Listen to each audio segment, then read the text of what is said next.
বৌদি, হ্যাঁ। কেমন আছো? এই তো। অনেকদিন তো দেখাই হয় না, তাই একটু আসো, আসো। চলে এসেছি। আসো আসো, ভালো করেছো। বসো বাহ, বসো আচ্ছা বসো। তুমি বসো, হ্যাঁ আমি একটু চা করে নিয়ে আসি। আচ্ছা ঠিক আছে? ঠিক আছে। আর এই গৌরাঙ্গ, হ্যাঁ, কি হয়েছে? বলছি দোকান থেকে এক প্যাকেট বিস্কুট এনে দাও না। আচ্ছা ঠিক আছে, আমি নিয়ে আসছি।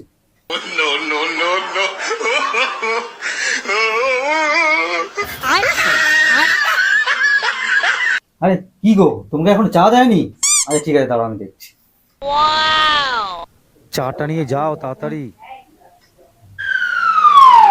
এই নাও, একটু চা নাও। বাবা, চা তো দিল, বিস্কুটটা তো দিল না। কিছু একটা করতে হবে। জানো তো বৌদি, হ্যাঁ। তোমাদের বাড়ি আসার সময় আমার একটা অ্যাক্সিডেন্ট হয়ে গেছে। আরে, রাস্তায় একটা সাইকেল যাচ্ছিল, আমি ওর পাশ দিয়ে যেতে গেছি, আমাকে একটা ধাক্কা মারলো। ধাক্কা মেরে ওই বিস্কুটটা আছে না, প্রায় এত দূর আমি ছিটকে পড়ে গেছিল। লাগেনি তো?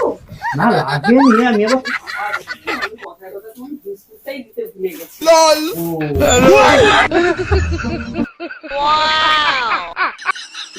খাও, হ্যাঁ? আহ,